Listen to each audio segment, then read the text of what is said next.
വർത്തമാനത്തിൽ നെയ്തലക്കാവ് ഭഗവതി ക്ഷേത്രമാണ്. തൃശ്ശൂർ ജില്ലയിൽ നിന്നും പടിഞ്ഞാറ് മാറി പുറ്റൂർ എന്ന ഗ്രാമത്തിലാണ് ക്ഷേത്രം സ്ഥിതി ചെയ്യുന്നത്. തൃശ്ശൂർ പൂരത്തിന് പങ്കെടുക്കുന്ന പാറമേക്കാവ്, തിരുവമ്പാടി കൂടാതെയുള്ള ഭദ്രകാളി ക്ഷേത്രം കൂടിയാണ് നെയ്തലക്കാവ് ക്ഷേത്രം. ഇവിടുത്തെ പ്രധാന പ്രതിഷ്ഠ ശിവനാണെങ്കിലും ക്ഷേത്രം അറിയപ്പെടുന്നത് ഭഗവതിയുടെ പേരിലാണ്.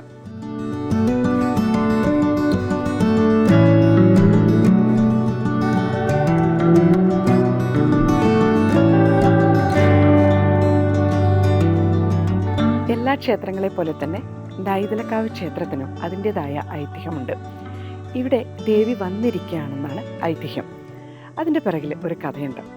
തൃശ്ശൂരിൽ നിന്ന് മാറി അരിമ്പൂർ എന്ന സ്ഥലത്ത് കുണ്ടിൽ നമ്പിടി എന്നൊരു ഭക്തനുണ്ടായിരുന്നു. അദ്ദേഹം സ്ഥിരമായി മഹാദേവനെ ദർശിക്കാറുണ്ടായിരുന്നു. ഒരു ദിവസം അദ്ദേഹം വന്ന സമയത്ത് ക്ഷേത്രക്കുളത്തിലെ കുളിക്കാനിറങ്ങി. തൻ്റെ ഓലക്കുട ക്ഷേത്രക്കരയിൽ വെച്ചായിരുന്നു അദ്ദേഹം കുളിക്കാനിറങ്ങിയത്. കുളി കഴിഞ്ഞ് തിരിച്ചെത്തിയ നമ്പിടിക്ക് തൻ്റെ ഓലക്കുട പൊക്കാൻ സാധിച്ചില്ല. പ്രശ്നം വെച്ച് നോക്കിയപ്പോഴാണ് മനസ്സിലായത് ഓലക്കുടയിൽ ദേവി ഇരിക്കുന്നുണ്ടെന്ന്. പ്രശ്നവിധിയിൽ ദേവി ഇങ്ങനെ അറിയിച്ചു, മഹാദേവ സങ്കേതത്തിലിരിക്കാനാണ് തനിക്ക് ആഗ്രഹമെന്ന്.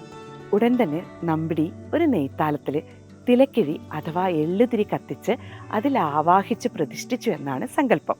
അങ്ങനെയാണ് നെയ്തലക്കാവ് എന്ന പേരുണ്ടായത്. ആ നെയ്തലക്കാവാണ് പിന്നെ നെയ്തലക്കാവായി മാറിയത്.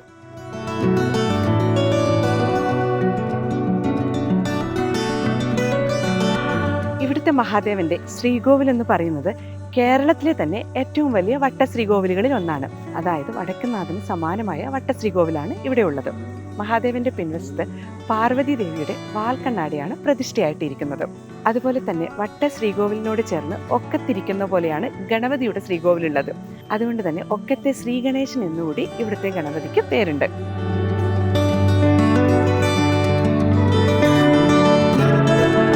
നെയ്തലക്കാവ് അമ്മയുടെ പ്രധാന വിശേഷ ദിവസങ്ങൾ എന്ന് പറയുന്നത് 10-ാം ഉദയം വേല, ലക്ഷാർച്ചന, പിന്നെ ശിവന്റെയും ദേവിയുടെയും പ്രതിഷ്ഠാദിനം, അതുപോലെ തന്നെ നവരാത്രി, പിന്നെ ശിവരാത്രി ദിവസം വടക്കുംനാഥനിലേക്കുള്ള കൂട്ടെഴുന്നള്ളിപ്പ് എന്നിവയാണ്.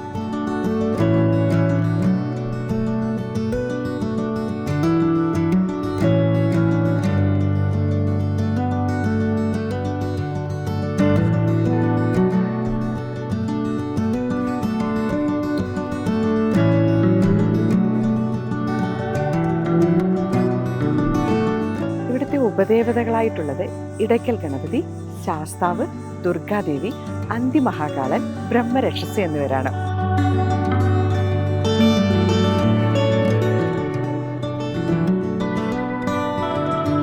ഞാൻ നേരത്തെ പറഞ്ഞു, നെയ്തലക്കാവ് ക്ഷേത്രത്തിലെ ഒരു ഉപപ്രതിഷ്ഠയാണ് അന്തിമഹാകാളൻ എന്നുള്ളത്. അത് നെയ്തലക്കാവ് അമ്മയുടെ അംഗരക്ഷകനായിട്ടാണ് അറിയപ്പെടുന്നത്.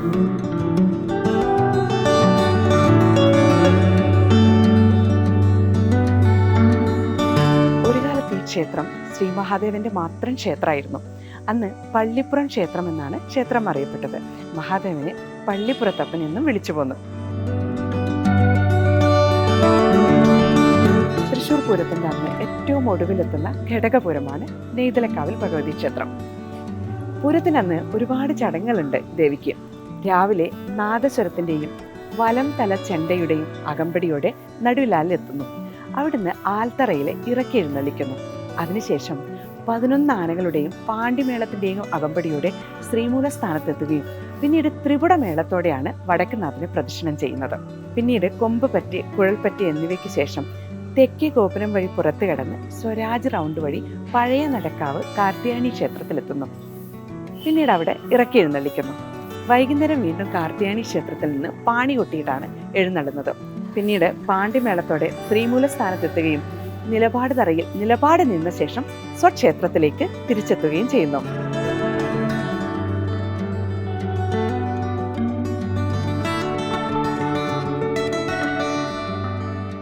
നെയ്തലക്കാവ് ക്ഷേത്ര സമിതിയുടെ ഉപദേശക കമ്മിറ്റിയുടെ ട്രഷറായ സുരേന്ദ്രൻ സാറാണ് നമ്മളോടൊപ്പം ഉള്ളത്. സാർ, എന്തായി നെയ്തലക്കാവ് അമ്മയുടെ പൂരൊരുക്കങ്ങൾ? പൂരം പതിവിലും വളരെ ഗംഭീരമായിട്ട് നടത്താനാണ് കമ്മിറ്റിയും ദേശക്കാരൊക്കെ കൂടി തീരുമാനിച്ചിട്ടുള്ളത്.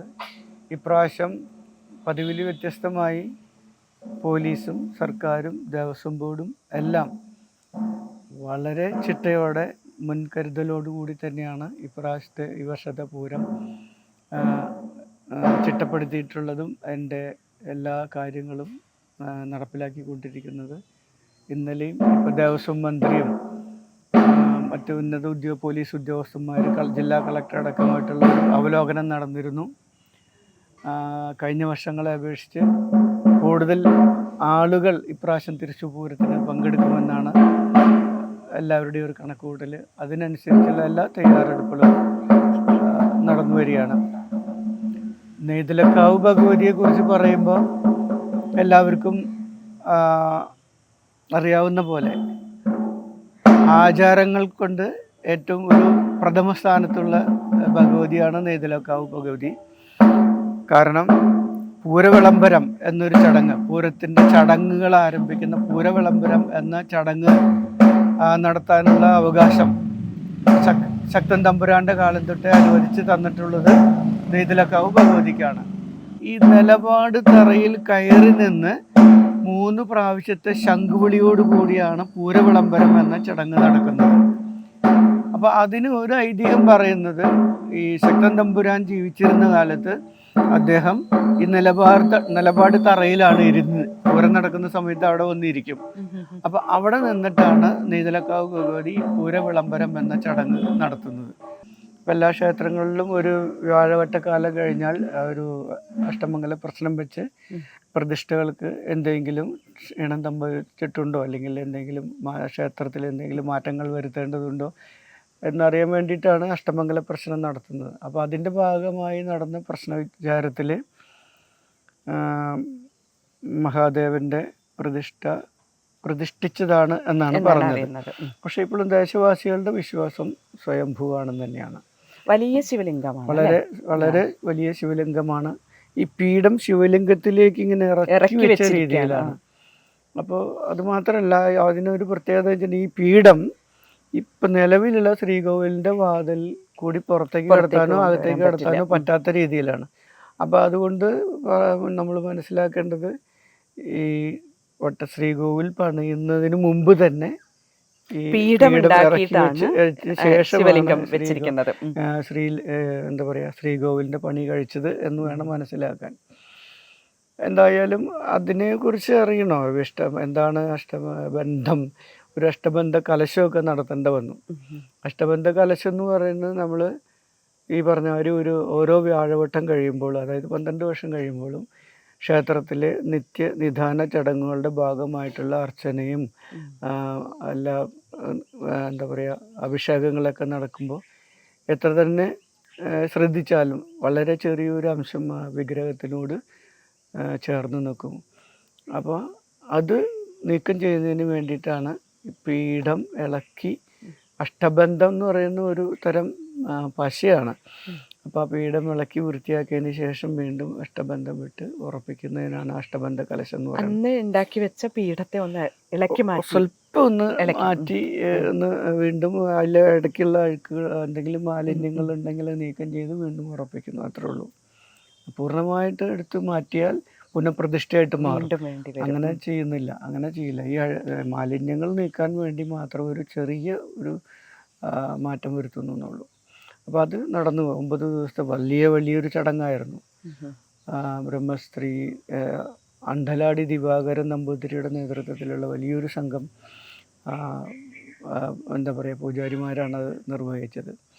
അപ്പോൾ അതിന് ശേഷം ക്ഷേത്രത്തിൽ വളരെ ചൈതന്യത്തിനും ഇവിടെ ഭക്തജനങ്ങൾക്കും എല്ലാം വളരെ സന്തോഷവും എല്ലാം ഉണ്ടായിട്ടുണ്ട്. ഞങ്ങൾക്കും വളരെ ചാരിതാർത്ഥ്യമുണ്ട്. വർഷങ്ങൾക്ക് ശേഷം, പതിറ്റാണ്ടുകൾക്ക് ശേഷമാണ് അങ്ങനെ ഒരു ചടങ്ങ് നടക്കുന്നത്. അപ്പോൾ ഈ കമ്മിറ്റിയിൽ ഉള്ള കാലത്ത് അത് നടത്താൻ സാധിച്ചാൽ ഞങ്ങൾക്കും സന്തോഷമുണ്ട്. മറ്റ് പ്രതിഷ്ഠ തുല്യ പ്രാധാന്യത്തോടു കൂടി തന്നെ നെയ്തലക്കാവ് ഭഗവതിയുടെ ഉണ്ട്. നെയ്തലക്കാവ് ഭഗവതി നേരത്തെ സൂചിപ്പിച്ച പോലെ കുണ്ടിൽ അവരുടെ ഇല്ലത്തിൻ്റെ മച്ചിൽ ഭഗവതിയായിട്ട് ഇരുന്ന ഒരു ഭഗവതിയാണ്. ഐതിഹ്യം പറയുന്നത് അവിടുത്തെ പൂജ നമ്പൂരി ഇവിടെ വന്ന സമയത്ത് കുളത്തിലിറങ്ങി കുളിക്കാൻ നേരത്ത് കുട കടവിൽ വെച്ചു. കുളി കഴിഞ്ഞ് കയറുന്ന സമയത്ത് കുട എടുക്കാൻ നോക്കിയപ്പോൾ സാധിച്ചില്ല. അങ്ങനെ ഈ പ്രതിഷ്ഠ കൂടെ പോകുന്നെന്ന് മനസ്സിലാക്കി ഇവിടെ ക്ഷേത്രം പണിഞ്ഞ് ഭഗവതിയെ ഇവിടെ പ്രതിഷ്ഠിച്ചതാണ് എന്നാണ് ഒരു ഐതിഹ്യം. അവിടെയും ഒരു വ്യത്യാസമുള്ള, ഈ അഷ്ടമംഗല പ്രശ്നം നടന്ന സമയത്ത് പ്രശ്നവിചാരത്തിൽ പറഞ്ഞത് ഭഗവതി എന്നും ഇവിടെ ഉള്ളതാണ്, ഇവിടുത്തെ സാന്നിധ്യമായിരുന്നു എന്നാണ് പ്രശ്നവിധിയിൽ പറഞ്ഞത്. ഇത് രണ്ട് ദേശക്കാരുടെ വിശ്വാസം ഒന്ന് പ്രശ്നവിധിയിൽ പറഞ്ഞത് ഇങ്ങനെയാണ്. എന്തു തന്നെയായാലും രണ്ട് പ്രതിഷ്ഠകൾക്കൂടെ തുല്യ പ്രാധാന്യമാണ്. അതുകൂടാതെ ശിവനോട് മഹാദേവനോട് ചേർന്ന് ഗണപതിയുടെ, ദുർഗ, അയ്യപ്പൻ, പാർവതി, പുറത്താണെങ്കിൽ ഭഗവതിയെ കൂടാതെ ബ്രഹ്മരക്ഷസ്, ദമ്പതി രക്ഷസുമാർ, അങ്ങനെ 8ഓളം പ്രതിഷ്ഠകളുണ്ട് ഇവിടെ. അതിന് പുറമെ മതിൽക്കെട്ടിന് പുറത്ത് കേളുമാൻ എന്ന് പറഞ്ഞൊരു പ്രതിഷ്ഠയുണ്ട്.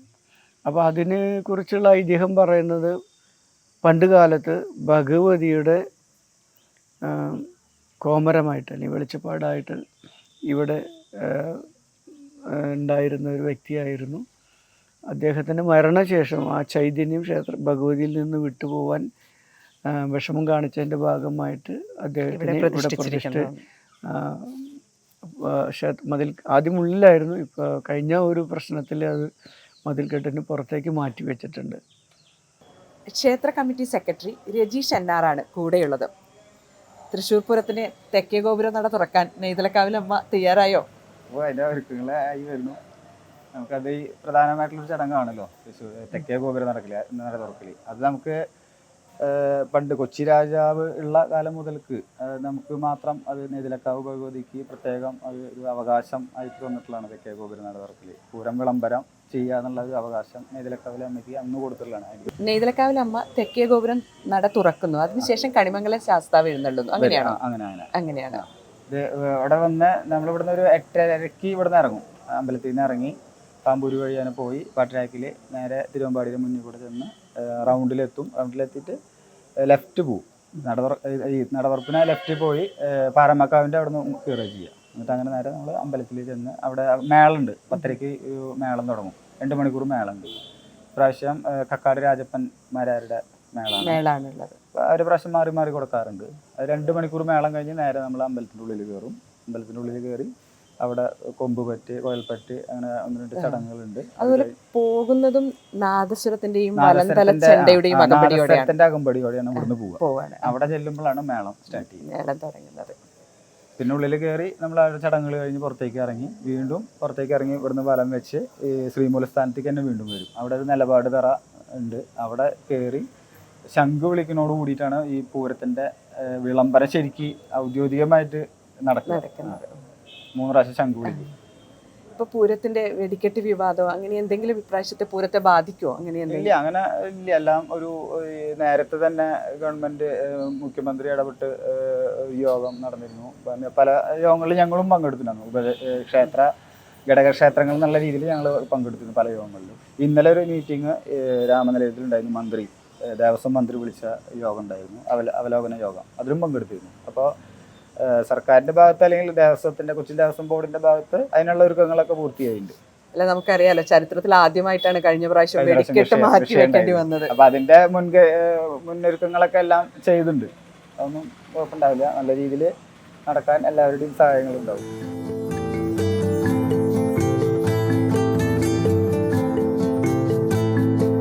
ഗൃഹാതുരമായ ഓർമ്മയും അനുഭവവുമാണ് ഓരോ പൂരക്കാലവും. നാളെയാണ് തൃശ്ശൂർ പൂരം. തൃശ്ശൂർ പൂരത്തിനായി നെയ്തലക്കാവിലമ്മ ഒരുങ്ങുകയാണ്.